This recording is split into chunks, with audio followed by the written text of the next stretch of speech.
Welcome, I'm Darren, and I'll be your guide today as I rank the worst of the 1995 NFL expansion team cards, the cards that are specially designed for the players. And this is, not just for 1995, this is 93 through 1995. And I'm looking at cards that are specially designed to celebrate the Jaguars and the Panthers entering the NFL. So I'm not going to be looking at, say, Upper Deck, where they have a tagline on the side saying which team they're on, or a collector's edge, or their flair. For most of the sets, they basically said, okay, here they are. Here are the players from the team. But there are a number of cases where they actually did something really special, either around the players or actually around the team itself. And that's the point for what I said, where it expands all the way back to 1993. Because starting in 1993, they began to make cards of the Panthers and the Jaguars. And by 1995, now we had the players. So I'm looking at the cards that are done as celebrations specifically in almost all cases. And I don't like using worst of here because, frankly, hardly any of these would really be considered worst of. They're just not as good as other cards that were done. So I've got another list of the awesome ones, and these ones are the good ones, good to really good. But I do have two cards that don't fit the criteria because I'm only looking at cards in packs. So like with Stadium Club, they had special redemption cards where you could get the entire set, or one of the three position group, or one of the three sides of the team for each of the two teams. I'm not going to be looking at those. I want to be looking at what we were collecting out of packs specifically. And since it's about the celebration of the team, there are two cases of cards I'm going to be looking at here that actually break that specifically. Even though they don't seem like they break it, they seem like they are actually very well dedicated to it. And I'm starting my three honorable mentions off with one of those, which is Sportflics.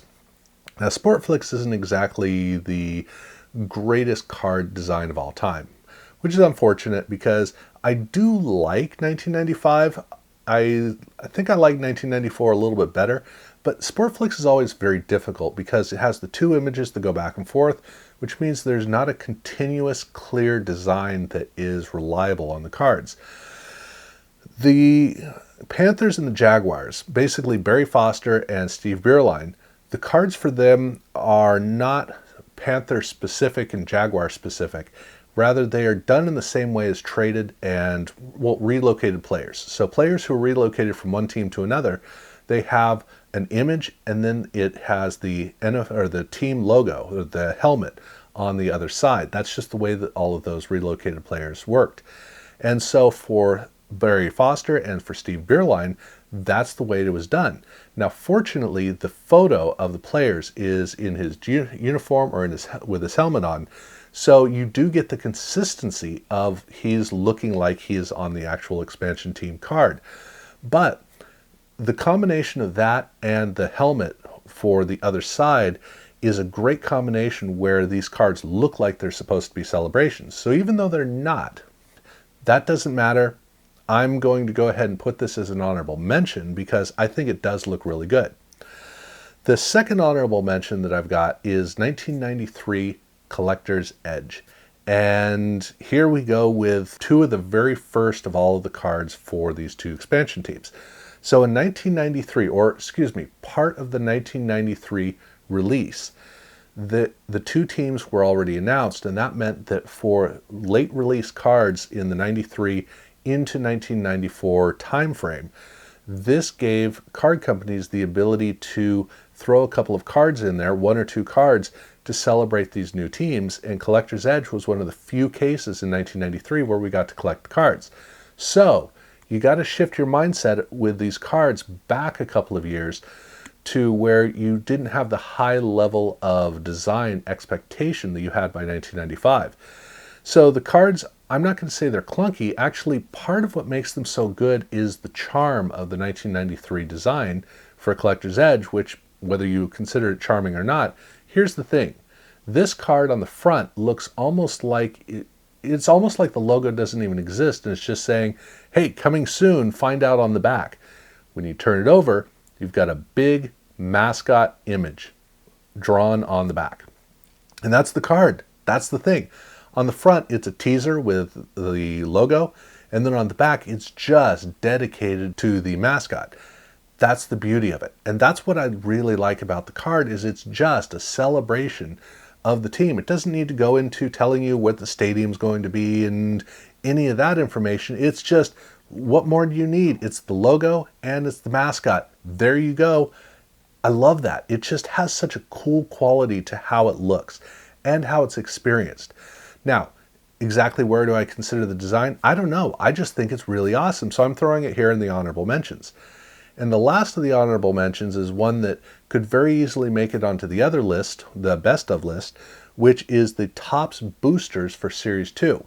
Now, the Topps boosters in Series 1 and Series 2 were done a bit differently, and the Series 2 design itself is really cool. But it really comes down to the design of the card, where for Topps, the design for the cards will actually be revisiting it a little bit. But here, with the whole spectral effect of the prismatic surface, it takes the design of the background and it really brings it out and makes it look like it's supposed to be designed into this card, like that is necessary to make this card look the way that it's supposed to look. It's a fantastic look at the player, and there's a mood to it that's very unique to these cards. And that's why I think it comes through so well. Now, the reason I don't put it on the best of list is because the prismatic effect has a bit of a clunkiness and the design has a bit of a clunkiness, and they kind of limit what either of them can actually pull off. Now, I probably should put it on the other list, but I want to keep it here on this list with Topps. You know, it's an honorable mention. I'm not saying it's one of the worst, but it's one that I think works a lot better when we look at the Topps cards. And I do want to note, you might notice that there are gold foil stamps.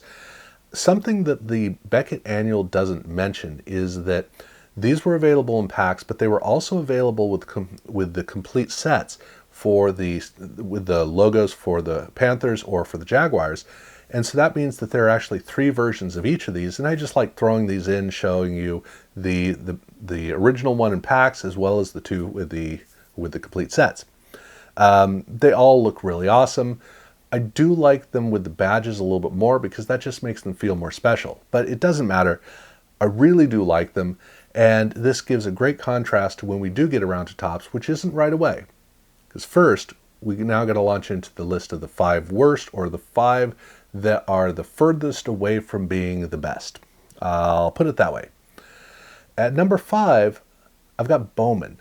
And the Bowman cards I like it, but I don't think it's well crafted. Now, the Parallel is not on this list, it's on the other list. This is the one where I have one of the versions here and the other version is on the other list, and they look so different because of how they come through with the Parallel that there's no reason to have them in the same place, because they just seem, well, I guess technically the Topps cards seem wildly different too, but at any rate, the problem I have with this one is that it doesn't have a lot of individual punch. Now, some of the cards kind of do, where there's actually a radio fan around the player that comes through better on certain cards, but all those little stars are really cool.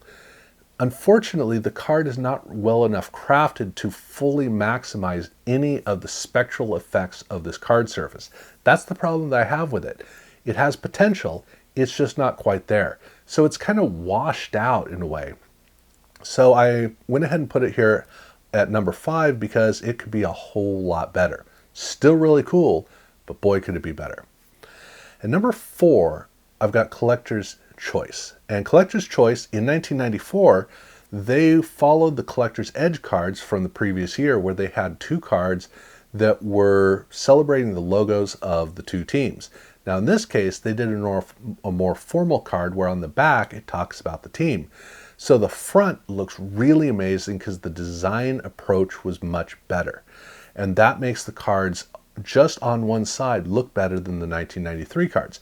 But then when you turn it over, it doesn't carry the way that the 93 cards do.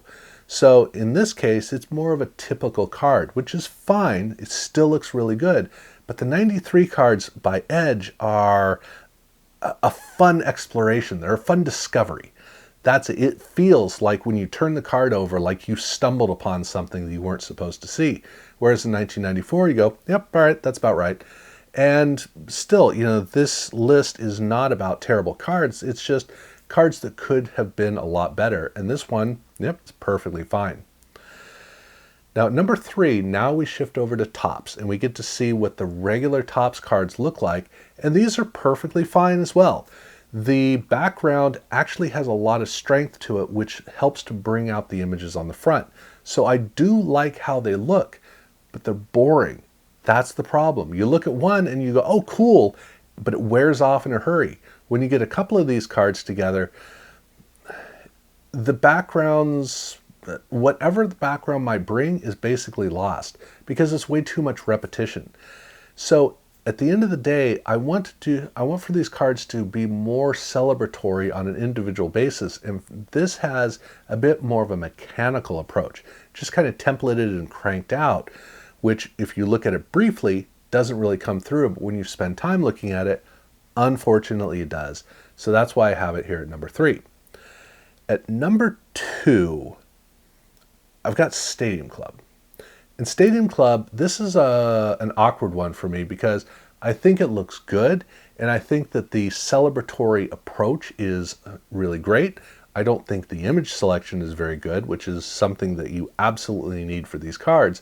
But also that celebratory iconography down at the bottom it's good in a fine way. It's not good in a great way. It's more on that side of good. I want these cards to stand out and be distinct, and I love that they actually have the players in action shots in their new uniforms. That is a huge, huge plus for these cards. But unfortunately, they're not distinct. They're not strong. They don't come through if you're flipping through, you're going to miss these cards. So the fact that they have a celebratory design, you would want that to stand out, to be distinct. And instead, you're just kind of flipping through and going, oh, these are those extra cards, the SP cards, which is really what they are. So it's perfectly fine, but they're easy to miss. In fact, they're almost hard to find. That's not good for celebration. Still, not bad. But number 1, here I'm going with the other one that shouldn't be on this list, and that's 1995 Fleer. Now, over in basketball, they had 2 teams as well. They had the Raptors and they had the Grizzlies. And Fleer made a great effort to, not just with Fleer, but also with Ultra, to really celebrate the new teams. Whereas over in football, they didn't bother to do that. Fleer, Flare, Ultra, all 3 of those were completely fine, or metal as well, even though over in basketball they didn't do it with metal. But in football, Fleer just didn't bother to do anything celebratory about either the Panthers or the Jaguars, which is too bad. And yet, for whatever reason, the Jaguars cards look different. Now, I'll start off by showing the Panthers cards, because the Panthers cards are, these are just designed the same way as every other card in their division. So you look at all of the cards in the division, they all look basically the same, especially since they don't have players in their Panthers uniforms. So, like if I showed you Sam Mills, you would have figured that it's his Saints card. There's nothing distinct about it, and it doesn't look very good. But I don't want to look at that one, because when you look at the Jaguars cards, these actually do look special. The colors is what really brings it out, but it's not just the colors. It feels like there's a little bit more that's going on with this card to come through. The Dolphins obviously had a different design, but they didn't have this same feeling.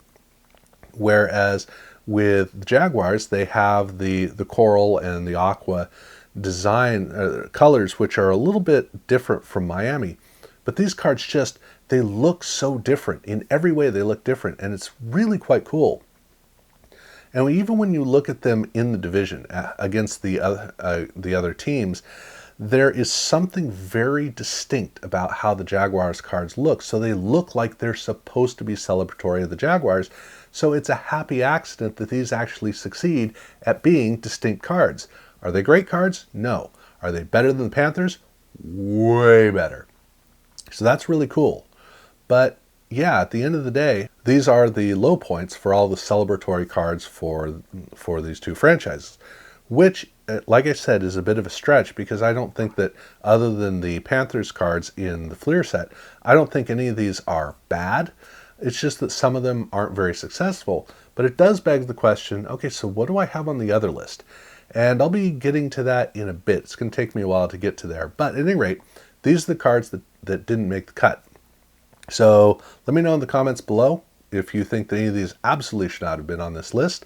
If you think that any of these do definitely belong on the list, let me know that as well.